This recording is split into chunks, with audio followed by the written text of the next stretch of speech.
नमस्कार, आप देख रहे हैं भारत की सच। कल से देश भर में एक भ्रामक खबर फैलाई जा रही थी। कहा जा रहा है विपक्ष ने महिला आरक्षण बिल गिरा दिया है। सारा गोदी मीडिया चिल्ला चिल्ला करके चीख चीख के वही बात कह रहा है जो मोदी जी कहते रहते हैं, जो भारतीय जनता पार्टी के लोग कहते हैं। मैं तो कह रहा हूं इस चैनलों को अपने नाम बदल करके बीजेपी के नाम रख देना चाहिए।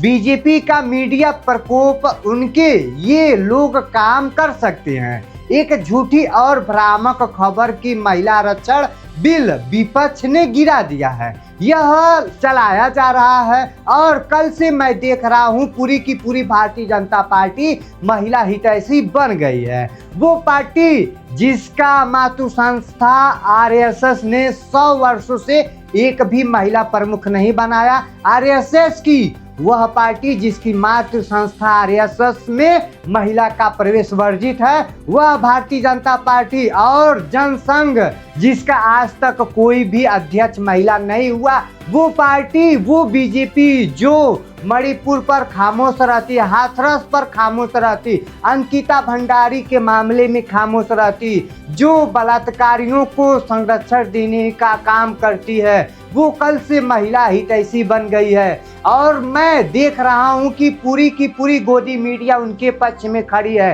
पहली चीज तो मैं देश के लोगों को स्पष्ट तौर पर कहना चाहता हूं कि महिला आरक्षण बिल 2023 में जो पास हुआ था वो देश भर में लागू हो चुका है। यह उसका नोटिफिकेशन है 16 अप्रैल 2026 को। 3 साल के बाद, याद रखिएगा, 3 साल के बाद इस बिल को नोटिफाई किया जाएगा। जो मोदी 16 अप्रैल 2026 को, आज 18 है लेकिन 17 उससे पहले देखा जाएगा कौन सा बिल नोटिफाई हुआ 2023 में, जिसको सारे विपक्ष ने, पक्ष ने, सब ने मिलकर पास किया था। महिला आरक्षण बिल वो पास हुआ है जो नोटिफाई हो चुका है। और जो कल बिल गिरा वो क्या है?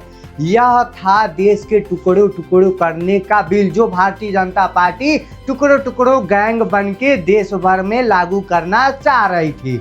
उत्तर और दक्षिण का झगड़ा कराना चाह रही थी। बंगाल की सीटें कम, उड़ीसा की सीटें कम, तमाम राज्यों के बीच में असंतोष पैदा करना यही चाह रही थी। तो मैं आपसे पूछना चाहता हूं, क्या आप देश के असंतोष चाहते हैं? क्या झगड़ा लड़ाई चाहते हैं? क्या भारती जो चाहती है कि साउथ और नॉर्थ के बीच में झगड़े शुरू हो जाए? क्या इससे आप भी सहमत हैं? कोई नहीं सहमत हो सकता।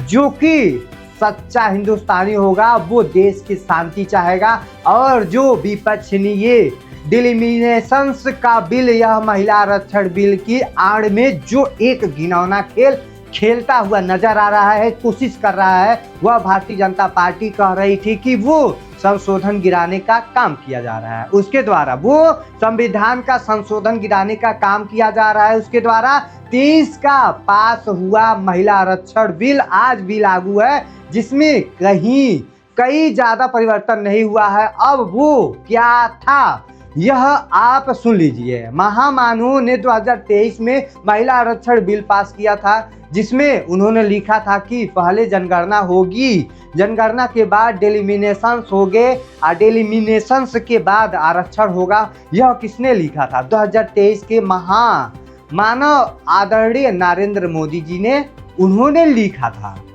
हमने नहीं लिखा था, गोदी मीडिया के लोग, हमने नहीं लिखा था। यह आपको मानव आदरणीय श्री नरेंद्र मोदी जी ने लिखा था 2023 के बिल में। और अब तक हमने कहा कि 543 जनसंख्या देकर मामला खत्म करो, नहीं तो भाई इतना लेट कर रहे हो। उसमें जनगणना होगी, फिर डिलिमिनेशन होगा, फिर आरक्षण होगा, और यह 29 के बाद यानी कि 34 में लागू होता। मोदी जी के हिसाब से जो 23 के बिल में है वो अब 3 साल के बाद कह रहे हैं कि भाई नहीं, हम बड़े हितैषी हो गए हैं, हम तो सब इसको पास करना चाहते हैं। यह इतनी झूठी और बेबुनियादी बात है कि 3 साल तक वो 2023 का बिल उन्होंने नोटिफाई नहीं किया था, जिसके ऊपर संशोधन लेकर के आए हैं। 16 अप्रैल 2026 को ऑन एड फाइनल में किसका नोटिफिकेशन किया उन्होंने, और अखबारों की हुंडी आप देखिए, जल्दी से देखिए। गोदी मीडिया वाली गलती करते हैं, बात समझते हैं, आते हैं और उसको दिखाते हैं कि ये अखबारों का हेडिंग पढ़ के तो मुझे इन लोगों के दिल दिमाग पे बस एक ही बात रहता है, क्या कैसे काम करते हैं। महिला आरक्षण बिल लोकसभा में गिरा, हिंदुस्तान अखबार की प्रमुख हेडलाइंस है। अब आप देखिए, महिला आरक्षण पर विपक्ष का अड़ंग।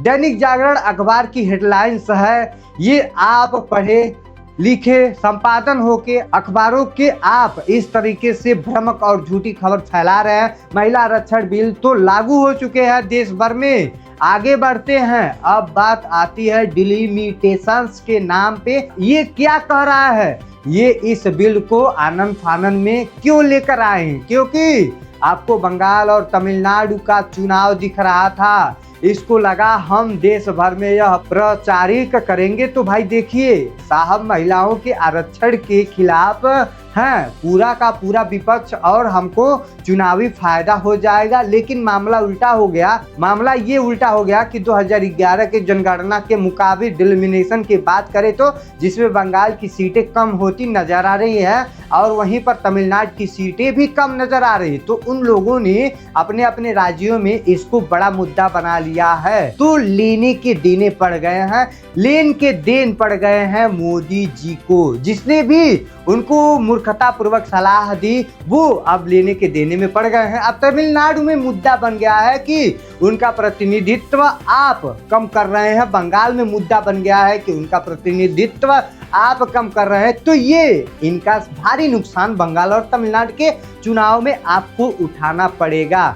दूसरी बात, कितना घिनौना खेल खेलती है बीजेपी, कभी आपने सोचा नहीं होगा। बीजेपी इतना घिनौना खेल खेलती है कि अभी एक स्टिंग ऑपरेशन हुआ हुमायूं कबीर का, जो बाबरी मस्जिद बना रहा था, जिसने अपनी पार्टी बना के वहां पर चुनाव लड़ने का काम किया।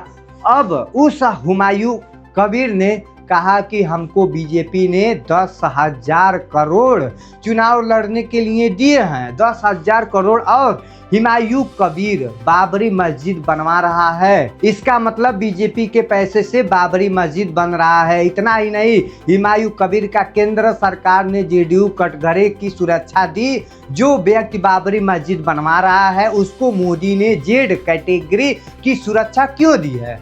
क्या इतना नहीं सोच पा रहा है कि आप लोग क्या इतनी आंखों पर पट्टी बांध लिए हो कि आप लोगों ने कितना घिनौना खेल खेलते हैं बीजेपी वाले? इसलिए इन लोगों से सावधान रहिए। और फिर मैं यही दोहराना चाहता हूं कि महिला आरक्षण बिल 2023 में जो पास हुआ था वह लागू हो चुका है। डिलिमिनेशन बिल के जरिए जो देश के टुकड़े टुकड़े करने की, आपस में लड़ाने की, उत्तरदायित्व का झगड़ा कराने की जो कोशिश थी, वह कोशिश विपक्ष ने मिलकर नाकाम कर दिया है। इसी के साथ वीडियो को समाप्त करते हैं। आपको ये नोटिफिकेशन कैसा लगा कमेंट सेक्शन में बताइएगा। जय हिंद, जय भारत।